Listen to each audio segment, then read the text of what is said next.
Hello to you and welcome to Tea Time. I'm so excited you're here. In this video, I will share the 3 steps to peace and joy. I'm Hanni and yes, you're watching Tea Time. I have a new tea today. I want to show you all about it. And my goal though for you is to become the best version of yourself so you can live your healthiest, most joyful and fulfilled life. So before we get to the tea, let's dive right in.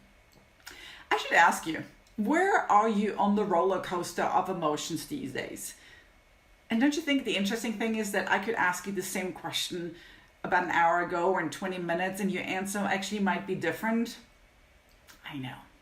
You used to be so even keel, so confident and content. What has happened? What has COVID done to us? You might feel overwhelmed and sad and frustrated right now, and the emotions seem to change constantly, but you're not alone. The CDC actually says that 41% of people that responded to a survey say that they have more feelings of anxiety and depression and have even dabbled into substance abuse of some sort. But there are 3 areas I encourage you to focus on to find more peace and joy. And I want to tell you about those before we get there. The first step that I encourage you, however, to do is to create a vision for yourself of where you actually want to end up. It's the first step that we take in any of our health coaching sessions with our new clients. So for example, if you say, well, I would like to just feel more at peace, what exactly does that look like for you? I mean, is it you sitting with a cup of tea on a Sunday afternoon and reading a book? Is it you finding a new job where you have a boss who just really appreciates you and it gives you this inner peace of having found the right place? You really want to determine of what your true north is, because without that, any step that you would like to take will likely, lose its magic and your encouragement to do it and your energy to do it if you don't necessarily have your true north, especially when things get difficult. So anyway, here are the 3 things, the 3 areas that I've learned in my own life are so very powerful to help you find more peace and joy. One of these on its own can absolutely propel you forward. All 3 of them, they can change the trajectory of your physical and your mental well-being for sure, and therefore your life. All right, so the first thing I encourage you to do is to pay attention what you ingest. And I say ingest on purpose because yes, and one thing it's food and liquids that we consume. And a good example that you want to be careful of, for example, is sugar. You've heard it before, but sugar depletes your vitamin D and therefore can really impact your mood. Vitamin B is crucial for your role in your mood. Sugar also causes energy surges and energy slumps, so you know that full well. But even alcohol and caffeine can be for many people toxic for your adrenal glands. And your adrenal glands are responsible for managing the stress hormone in your body. But when I talk about ingest, it's on purpose because you ingest much more than what you consume through your mouth. You also ingest things through your skin and through your airwaves. A good example of what I would ask you for you to look out for are things like scented candles or plug-in incense, your shampoo, your conditioner, your deodorant, your body wash, your makeup. I mean, the list is endless. Because in most of these, actually, unless you're looking for toxic-free versions, all of them, all the others, have chemicals in them. And these chemicals really impact your brain. They stop and alter signals in your brain that can greatly impact your mood. Also, these chemicals can wreak havoc on your hormones. And one of these hormones is so known for is your thyroid right here. So if you have an overproduction of the thyroid hormone, you will feel anxious. If you have an underproduction, you could feel fatigued and depressed, and all because you're just letting so many chemicals into your body, either through food, the liquids that you consume, or through any of the other things that just are ingested through your skin and your airwaves. The second thing I would encourage you to focus on to feel more peace and joy in your life are to start applying some really powerful techniques. And some of them we have talked in other videos, so I encourage you to browse around and check them out. One of them is effective breathing. Without you changing a thing, I mean, if you just watch your breathing for a second, go ahead and do that while I'll take a sip of my tea. Pomegranate today. I'll show you more. But you will realize that you only use your upper chest to breathe. And you don't really use your full lung capacity. A really good way that you can do when you feel stressed or you want to be more at peace is to do what we call a box breath, which means you inhale for a count of 4, slowly, hold it for a count of 4, exhale for a count of 4, and hold it again for a count of 4. If you do that 3-4 times, maybe closing your eyes, it will relax you. The second practice that I would always encourage, and there are other videos out there so you can dive more deeply into either the Morning Joy series or the Tea Time series, where I talk about the gratitude practice. You know, research is telling us that 90% of our thoughts are the same thoughts that we had yesterday. Crazy, right? But think about it. Every thought that you think often thickens the wiring in your brain, so the brain connections. So if you have a lot of negative thoughts, well, that is going to be really thick wiring, and it makes it really difficult for your brain to start thinking positive thoughts if the wiring either hasn't been established or is somewhat flimsy. So a gratitude practice really can strengthen the right wiring in your brain and can start loosening up some of the highways of thoughts that you no longer want to think. Another great practice is nature.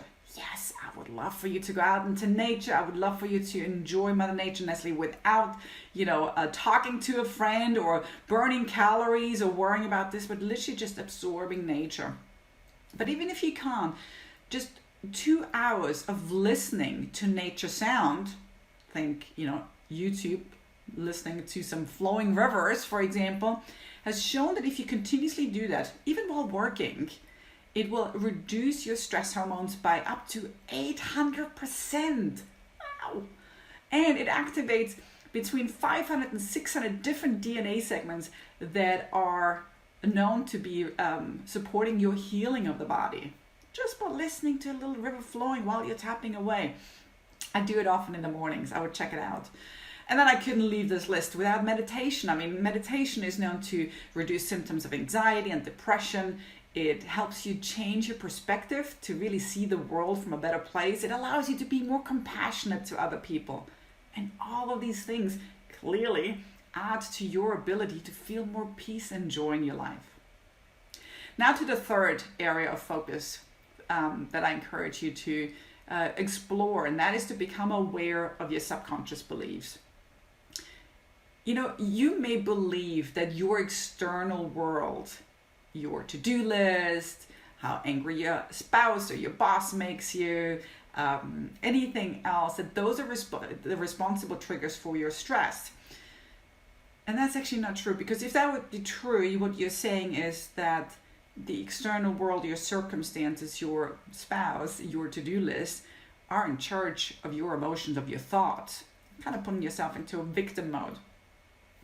What actually is really happening is that you are reacting to some very old subconscious programming that you're not even aware of.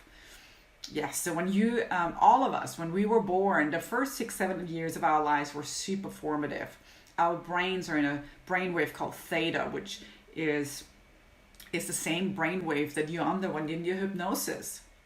Allow me to compare a newborn baby to a computer for a moment.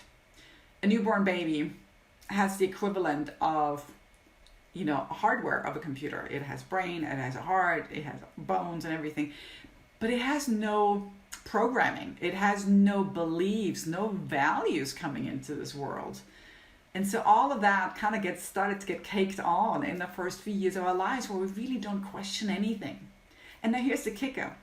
Today, in our adult life, we react based on that subconscious programming about how to get angry to the world and what makes us sad 95% of the time. So yes, you react to everything in life because something has been programmed in the first few years of your life, and today you're just getting angry because that's what you learned to get angry about. And you get sad because that's what you learned to get sad about, just by watching your parents or other people of authority in your early life. So what can you do about it? Well, number one, I would love for you to become aware that your thoughts are not your truth. It's just a voice that kind of keeps yapping away. And it's a voice that is emerging from your subconscious programming that wants to keep those programs alive. And we often call that the ego. The second thing is that if you now know that your thoughts are not necessarily your truth and they're not,